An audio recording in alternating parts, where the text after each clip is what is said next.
Boa noite. Estamos mais uma vez aqui hoje reunidos para adorarmos e exaltarmos o Senhor nosso Deus. Neste momento eu convido você, de onde estiver, que você possa estar adorando e exaltando Ele em espírito e em verdade. Declare neste momento que o seu maior prazer é adorar ao Senhor, aquele que é digno de toda a nossa adoração. Então exalte ao Senhor nosso Deus conosco neste momento.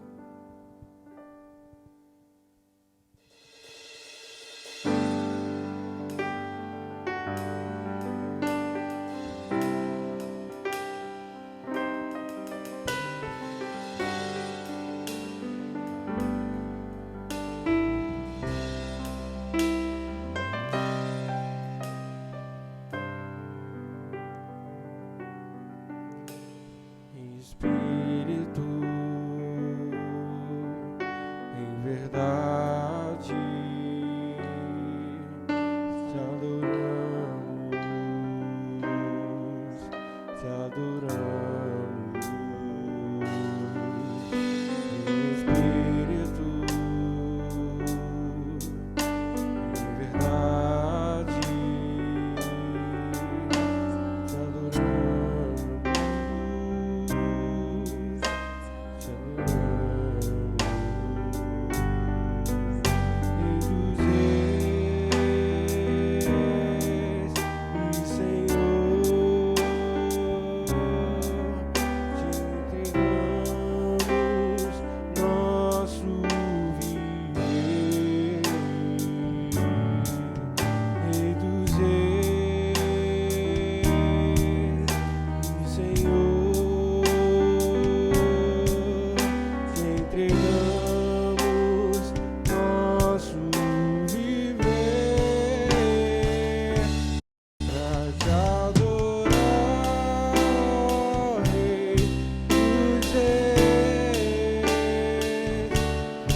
em verdade,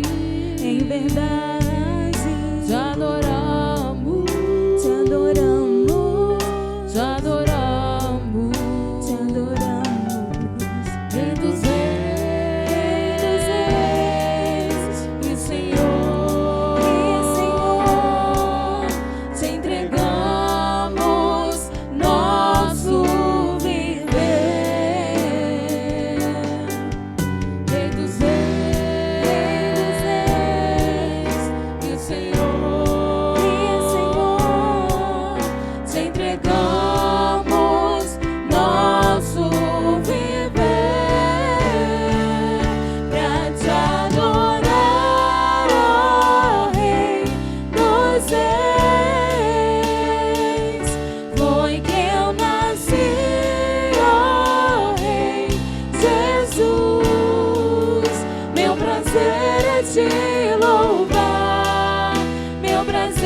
foi que eu nasci, ó Rei Jesus.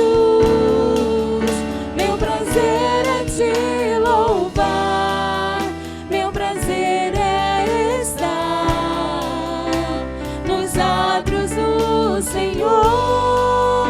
Meu prazer é viver na casa de Deus, onde flui o amor, pra te adorar, ó Rei dos Reis.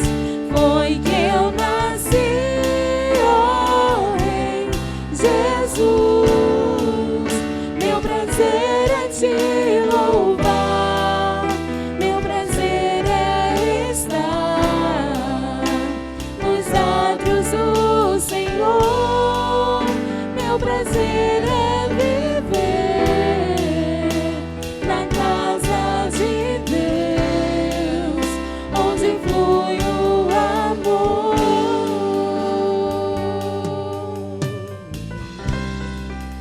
onde flui o amor,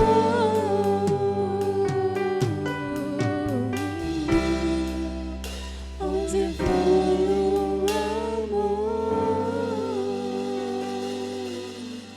Que o amor do Senhor neste momento possa fluir grandemente em sua vida, em sua casa, que você possa sentir verdadeiramente e adorá-lo em espírito e em verdade. A leitura bíblica que nós vamos estar fazendo neste momento está lá em Salmos, capítulo 52, versículos 8 e 9, que diz: Mas eu sou como uma oliveira que floresce na casa de Deus. Confio no amor de Deus para todo sempre. Para sempre te louvarei pelo que fizestes. Na presença dos teus fiéis proclamarei o teu nome, porque tu és bom. O Senhor é bom e a sua benignidade dura para todo sempre. Que neste momento você exalte o Senhor declarando que o Senhor é bom. Bendiga o nome do Senhor neste momento e o adore, não pelo que Ele faz por você, mas sim porque Ele é Deus, a quem devemos nos render em adoração, a quem nós devemos nos derramar diante dEle para sentir o mover do Espírito Santo dEle. Adore conosco neste momento e declare a bondade do Senhor para conosco.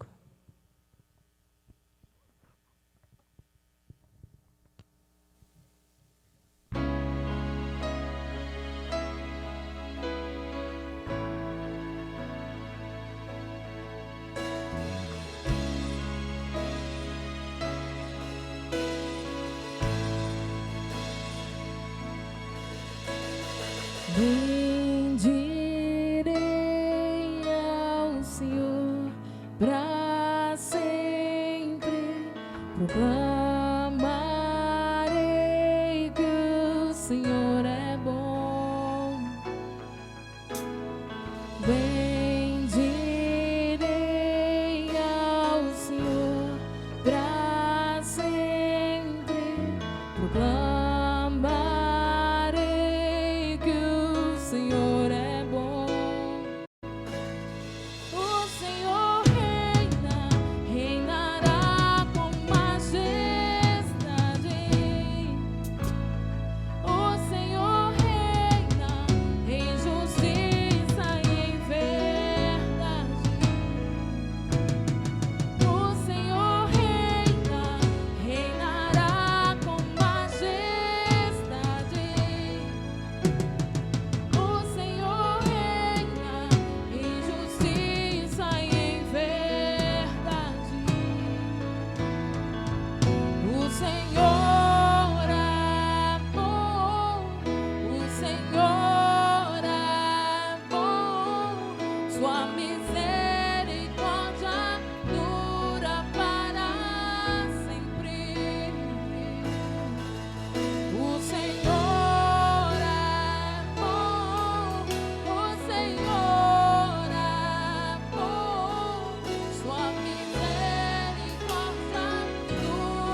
Senhor é bom. O Senhor reina, reinará com majestade. O Senhor reina em justiça e em verdade. O Senhor reina, reinará com majestade. O Senhor reina em justiça e em verdade. O Senhor é bom, o Senhor é bom, sua misericórdia dura para sempre. O Senhor é bom, o Senhor é bom, sua misericórdia dura para sempre.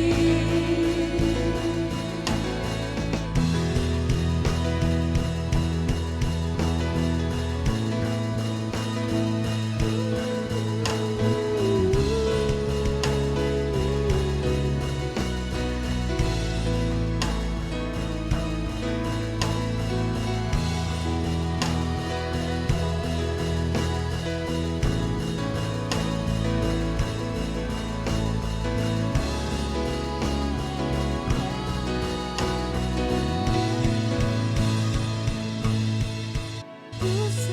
reina, reinará com majestade. O Senhor reina em justiça e em verdade.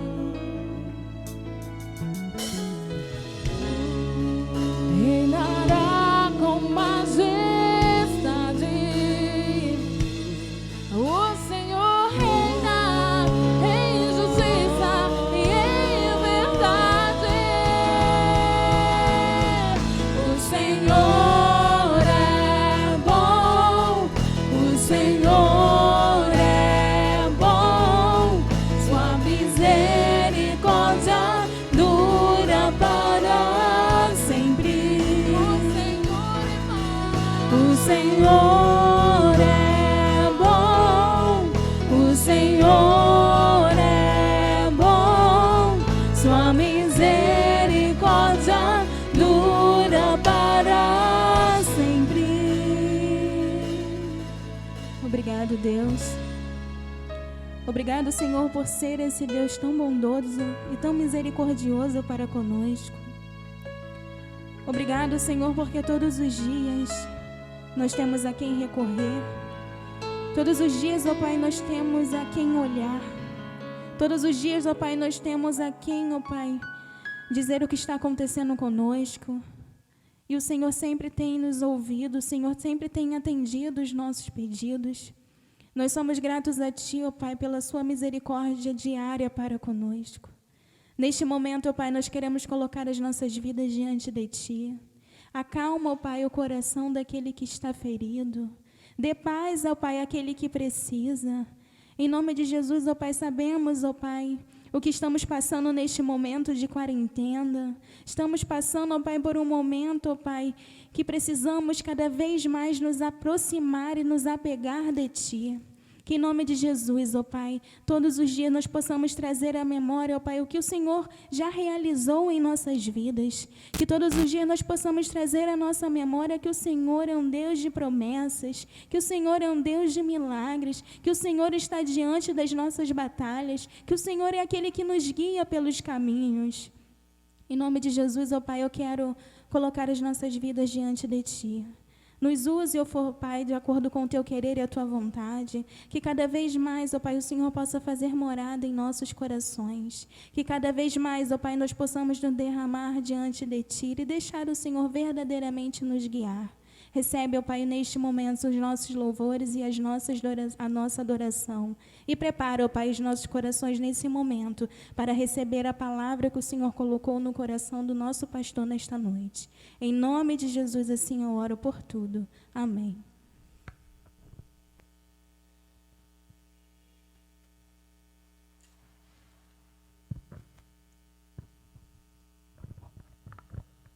Que a graça e a paz de Jesus esteja com todos nós.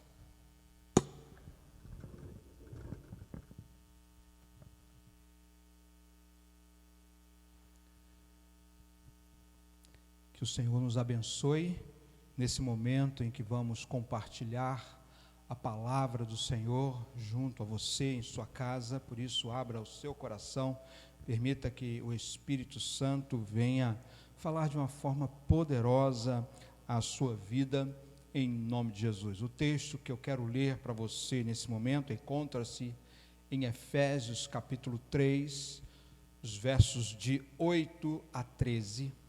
Efésios, no capítulo 3, versos de 8 a 13. Às quartas-feiras nós temos falado a respeito do ministério do apóstolo Paulo, e nesta noite eu quero meditar com você como que nós podemos colocar a nossa missão acima do sofrimento. Efésios 3, de 8 a 13, diz assim: Embora eu seja o menor dos menores dentre todos os santos, foi-me concedida esta graça de anunciar aos gentios as insondáveis riquezas de Cristo e esclarecer a todos a administração desse mistério que, durante as épocas passadas, foi mantido em oculto em Deus, que criou todas as coisas.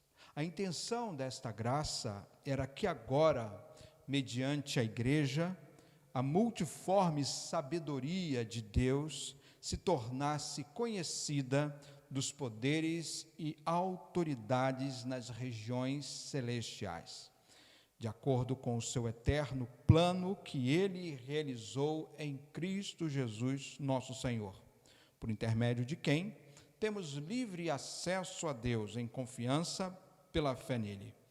Portanto, peço-lhes que não se desanimem por causa das minhas tribulações em seu favor, pois elas são uma glória para você. Nos dias de hoje é muito fácil encontrar alguém desanimado. Vez por outra nós vemos pessoas sofrendo ao ter que lidar com o desânimo na vida. E as fontes do desânimo são as mais diversas. Condições financeiras, por exemplo, planos que muitas vezes são frustrados, sonhos despedaçados, decepções por alguma situação, alguma notícia ruim que chega apressadamente e inesperadamente, e tantas outras fontes vêm trazendo desânimo à vida das pessoas. Nos vemos, na verdade, em meio a um mar infinito de coisas que nos desanimam. O desânimo nos leva facilmente a sofrer e logo nos vemos mergulhados em nossas agruras, em nossas lutas, em nossas batalhas na vida. O desânimo tende a nos afastar dos nossos objetivos e, mais ainda, ele nos afasta dos objetivos de Deus para cada um de nós. Pessoas desanimadas em geral, ao invés de procurarem ânimo na presença de Deus, acabam se afastando ainda mais de Deus e da sua palavra e da oração e também da igreja.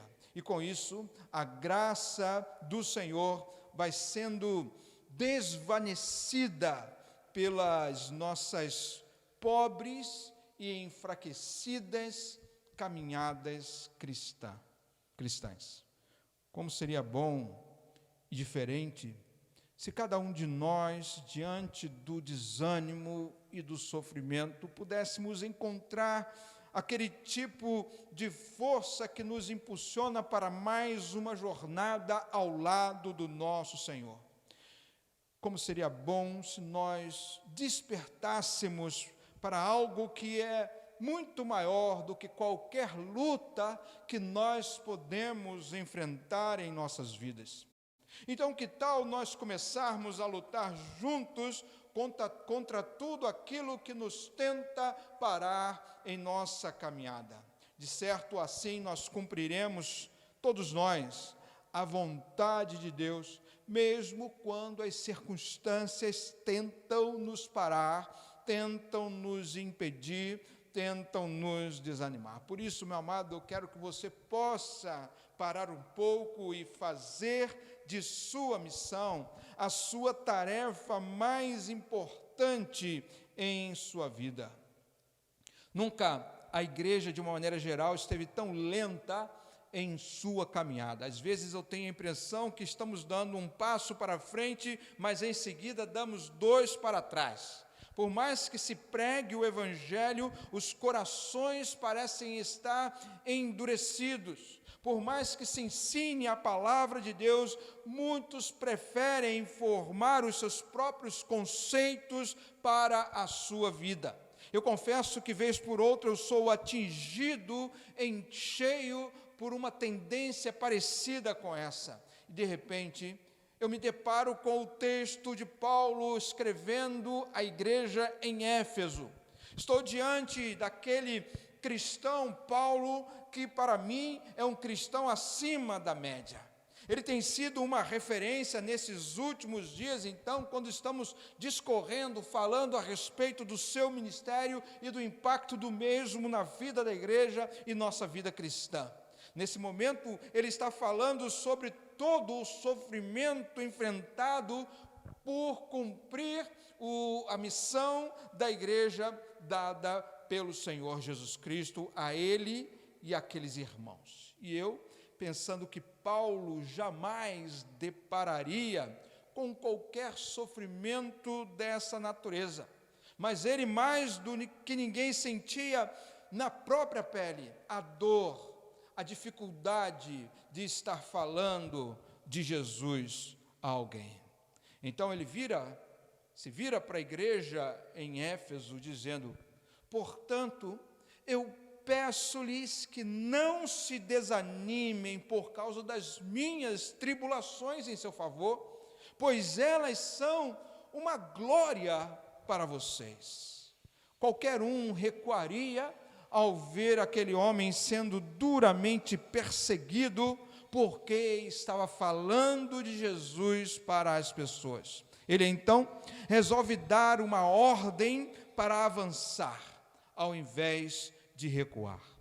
A igreja, em seu entender, diante de qualquer sofrimento, deveria lembrar-se da sua missão, porque a missão estava acima de qualquer coisa. Ela é a razão para se avançar. Enquanto pessoas vivem sem propósitos e sem direções, a igreja sabe muito bem qual é a sua missão. E esta deveria ocupar a posição central na vida de cada um de nós que professamos a nossa fé em nosso Senhor Jesus. Mas, ao nos deter diante do sofrimento, nós paramos. Porém, quem olha para a missão, mesmo que tenha que passar por lutas e dificuldades, avançará destemidamente, irá avante, porque é o Senhor que está lhe chamando. Que sentimento, portanto, que percepção nós devemos ter para que não sejamos detidos por qualquer tipo de sofrimento ou desânimo. E eu creio que Paulo deseja nos ajudar. Eu tenho 2 conceitos para nós aprendermos esta noite. A primeira é de que a missão do cristão deve ser vista como um privilégio e não como um sofrimento. O texto em versículo 8 diz que, embora eu seja o menor dos menores dentre todos os santos, foi-me concedida esta graça de anunciar aos gentios as insondáveis riquezas de Cristo. Fico impressionado quando eu vejo cristãos reclamando de quão difícil é ser cristão. De certo, ser cristão ativo dá um certo tipo de trabalho. Posso até acrescentar que dá muito trabalho. É muito mais fácil ser um cristão nominal. Um cristão nominal é aquele que vai na igreja com muito esforço, mas não mede dificuldades algumas para ir em qualquer outro lugar.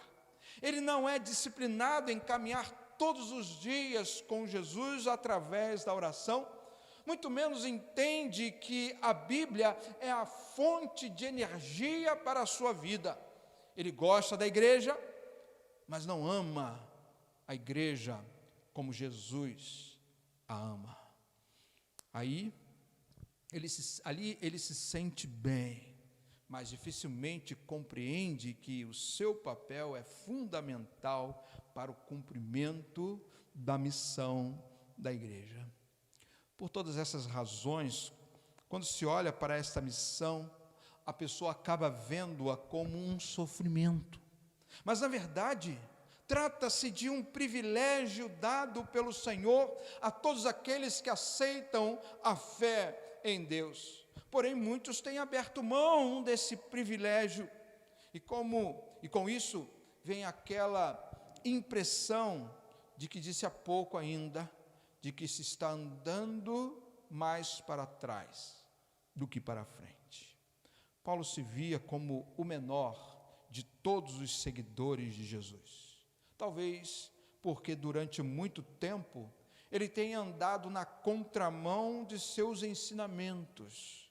Mas apesar desse sentimento de pequenez, ele entendeu claramente que era a sua missão compartilhar as riquezas de Cristo com quem quer que ele encontrasse em sua frente. Assim também é a nossa missão, é a nossa tarefa. Não importa, meus amados, o quão pequeno nos sintamos ou pareçamos ser, Deus não olha para o tamanho de alguém, ou tampouco para a sua importância. Ele olha para o coração do indivíduo, ele olha para a disposição de alguém em servi-lo, apesar de qualquer dificuldade que possamos ter na vida. E Paulo passou a olhar não para si então, mas para o tamanho da missão, a grandeza da missão que Deus deu à igreja, e passou a olhar então tudo isso como um grande privilégio em sua vida. Todos devemos ver assim a missão que Cristo nos deu, sem jamais desprezá-la, sem jamais diminuí-la, pelo contrário. Temos o dever, mas também o privilégio de sermos testemunhas do Senhor, onde quer que nós vamos, onde quer que estejamos. E para tanto, nem nosso tamanho, nem a nossa condição, nem o nosso sofrimento ou qualquer outra coisa será capaz de nos deter no cumprimento da nossa missão. Veja que, propositadamente, Paulo atribui o adjetivo graça a essa missão. E aí vem então a segunda coisa que eu quero aprender com você nesse momento. É de que a missão que temos nas mãos é o resultado da graça de Deus em nossas vidas. Então, nós vemos que esta graça atua primeiro em nós, mas também depois em todos aqueles que serão impactados pela pregação do Evangelho, pela nossa comunicação, pelo nosso testemunho desta mesma graça na vida de outros. Paulo entendia, mais do que qualquer um de nós, que a graça de Deus, uma vez recebida por alguém, deveria ser compartilhada com todas as pessoas. Quem olha para o Evangelho como um peso a ser carregado, comete o erro de não ver nele as respostas que todos podem ter às suas lutas e sofrimentos. Veja o destaque que damos ao verso 8. Diz que foi-me concedida esta graça de anunciar aos gentios as insondáveis riquezas de Cristo. Primeiro, devemos ver que tal graça é concedida por Deus e não alcançada por mérito. Assim, Deus olha para todos nós e nos dá, sem qualquer dificuldade. E, aliás, sem qualquer que algum de nós mereçamos. E assim coloca a sua graça sobre nós. Podemos assim nos deliciar na graça de Deus que acaba jorrando em nossos corações. Tal graça nos traz muitos benefícios. Dentre eles, primeiro, esta graça nos dá a salvação. A palavra de Deus nos diz que pela graça vocês são salvos. Mas também ela nos concede o perdão. A graça de Deus nos perdoa cada um dos pecados que cometemos. Em Efésios capítulo 1, versículo 7 diz: em quem temos a redenção pelo seu sangue, o perdão dos pecados, segundo as riquezas da sua graça. Não há dúvida que tenhamos que não tem como nós resistirmos ao poder da graça de Deus em nós. Mas a graça de Deus também provoca em nós, além da salvação e do perdão, a transformação. A graça do Senhor nos transforma, nos faz ser uma nova pessoa. O nosso caráter, a nossa conduta, o nosso linguajar, os nossos desejos, tudo é transformado pela graça de Deus em nossas vidas. Nada disso, meus amados, é mérito algum, mas uma ação direta e exclusiva de Deus em nós e por nós. Assim, diante de tantos benefícios que recebemos por conta desta graça, devemos nos dispor a oferecê-la gratuitamente também a todos que estão diante de nós. Então, o outro lado da graça de Deus em nós é quando entendemos que ela não é restrita a cada um de nós. Todos os homens e mulheres, em todos os lugares, em todos os tempos, podem ter acesso a esta graça e, como consequência, encontrar em Cristo a salvação, o perdão e a transformação. Tais coisas são o que todas as pessoas, na realidade, precisam experimentar em suas vidas. E aqui entra a nossa missão. A missão é anunciar aos gentios as insondáveis riquezas de Cristo. Nesse caso, nos tornamos instrumentos nas mãos de um Deus muito poderoso.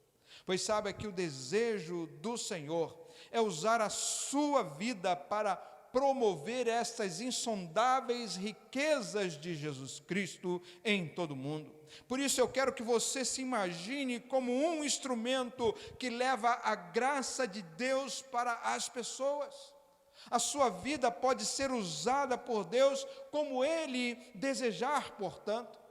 Lembre-se da passagem de Jeremias, que descreve esta cena como um vaso nas mãos do oleiro. Por um momento, aquele vaso quebrou nas mãos do Senhor. Da mesma forma, assim é a vida de muitos de nós. Nos sentimos quebrados, inúteis, mesmo estando nas mãos do oleiro, do maior dos olheiros, o nosso Deus. Achamos que não há jeito para nenhum de nós. Pecamos e voltamos aos mesmos pecados continuamente. E assim vamos nos afastando, vamos nos desligando desse oleiro que chamamos de Deus. Porém, quando o oleiro olha para aquele vaso quebrado, ele toma uma decisão. Ele resolve, usando aquela mesma massa, fazer um novo vaso, de forma como bem ele entender. E ele então o reconstrói. E depois a mensagem em Jeremias, ela conclui dizendo: não poderei eu fazer de vós como fez este oleiro, ó casa de Israel, diz o Senhor. Eis como o barro nas mãos do oleiro, assim sois vós na minha mão, ó casa de Israel. E mais uma vez, então, eu afirmo que nós todos que recebemos a Jesus como nosso Salvador, somos o resultado da graça de Deus. Da mesma forma, a nossa missão é o resultado desta graça em nossas vidas. E nosso dever, portanto, é anunciar desta graça, maravilhosa graça, a todas as pessoas.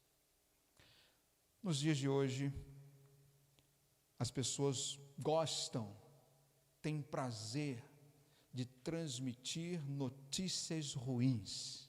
Eu não entendo por que isso acontece, mas é exatamente isso que percebo ao ver as notícias chegando com tanta rapidez, e geralmente notícias ruins. Como quando uma notícia ruim sai, logo muitos querem ou desejam espalhar, e ela acaba ganhando ibope, acaba ganhando preferência dentre todos, sem pudor algum. Acabamos por dar privilégio incomparável a uma má notícia. Por outro lado, notícias boas são deixadas logo de lado. Me parece que elas não têm tanto atrativo assim para quem deseja comunicar. Temos tantas coisas boas acontecendo diante de nós, meus amados, mas são coisas que não dão ibope. A morte atrai muito mais do que a cura. Talvez nós entendamos por isso a razão de tanto sofrimento dominar os corações das pessoas. No entanto, como cristãos, nós somos portadores de boas notícias. Esse é o significado do Evangelho. Ele quer dizer boas novas, e é o que deve ocupar a maior parte dos nossos pensamentos e também de nossas vidas. Nossa missão, portanto, está acima do sofrimento, da luta, das notícias ruins que nós enfrentamos em nosso dia a dia. Assim, entenda que a sua missão como cristão é um privilégio concedido por Deus a você. E por isso, sempre esteja disposto a cumprir a sua missão como cristão. Ajude a sua igreja no trabalho que ela realiza de proclamar a mensagem de salvação do Senhor. Participe financeiramente desse trabalho. Coloque-se à disposição, pois você é capaz de fazer o que Deus está lhe pedindo. Jamais fique preocupado dizendo que é difícil. Pelo contrário, aceite o desafio que o Senhor lhe dá e sirva ao Senhor com alegria. Sempre será uma honra servir ao Senhor através da igreja. Assim, veja também a sua missão como resultado da graça do Senhor em sua vida e na vida de todos. Se você já aceitou a Jesus como seu Salvador, é sinal de que você recebeu a graça dele sobre a sua vida. E por isso o Senhor mudou o seu viver, meu amado. E ele lhe deu uma missão. Portanto, a sua missão deve alcançar outras pessoas que, assim como você um dia esteve longe do Senhor. De certo, isso exigirá de todos nós um esforço a mais. Porém, a sua missão está acima de qualquer esforço que alguém venha a fazer. Ou quem sabe você ainda não é um cristão. Você ainda, por alguma razão pessoal, não entregou a sua vida a Jesus. Ou pode ser até uma pessoa que frequenta a igreja, mas não experimentou a transformação, a salvação, o perdão que Cristo dá através da sua graça. Pois saiba você que não há momento melhor para você entregar a sua vida a Jesus, senão agora. E eu lhe garanto que, como um vaso nas mãos do olheiro, Ele há de reconstruir a sua vida, há de reconstruir o seu caráter, a sua conduta, o seu falar, o seu andar. Tudo isso Jesus propõe modificar na vida daquele que crê no Senhor. E saiba você que Deus também lhe dará uma missão a cumprir, a mesma que Ele deu a mim e a tantos outros que já aceitaram a Jesus como seu Salvador, a missão de comunicar o Evangelho, pois tal missão está acima de qualquer sofrimento que nós podemos enfrentar. Que todos nós, portanto, coloquemos a missão de servir ao Senhor em primeiro lugar em nossas vidas. Que Deus o abençoe. Amém.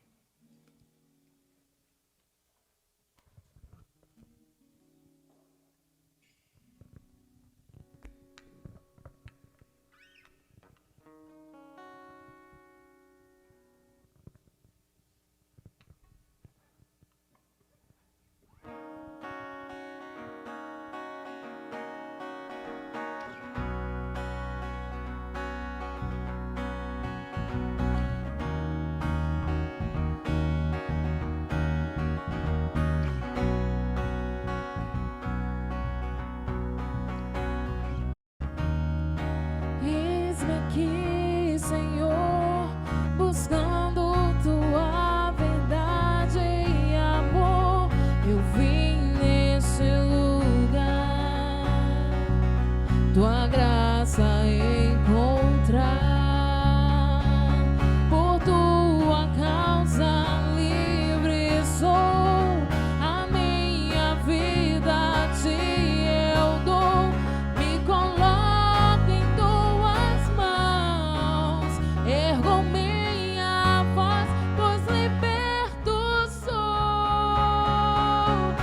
O teu nome bendirei, e bem alto clamarei, que eu sou teu,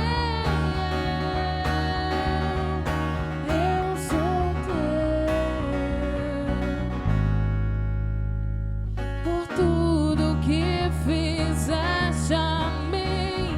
Levanto minhas mãos a ti, és o único a quem adorarei. Eu vou compartilhar o amor, ser tua luz por onde eu for. Eu me prostro aos teus pés, ergo minhas mãos, pois liberto sou. O teu nome bendirei, e bem alto clamarei, que eu sou teu, eu sou teu. Tudo que sou está em tuas mãos, amor, que eu sou teu,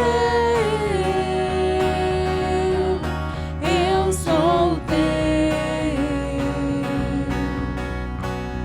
Eis-me aqui com os braços bem abertos, Criador, Redentor, tu és o eterno Deus, tu és o eterno Deus. Eis-me aqui com os braços bem abertos, Criador, Redentor, tu és o eterno Deus, tu és o eterno Deus.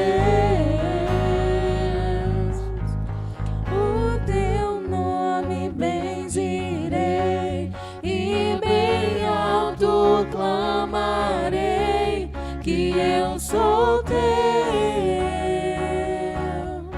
eu sou teu. Tudo que sou está em tuas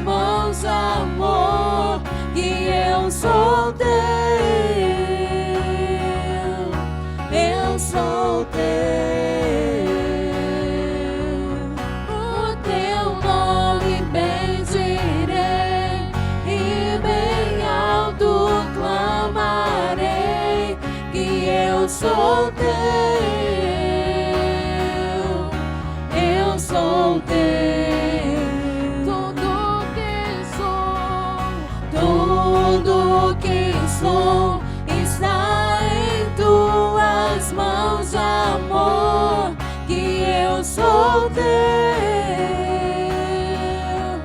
eu sou teu.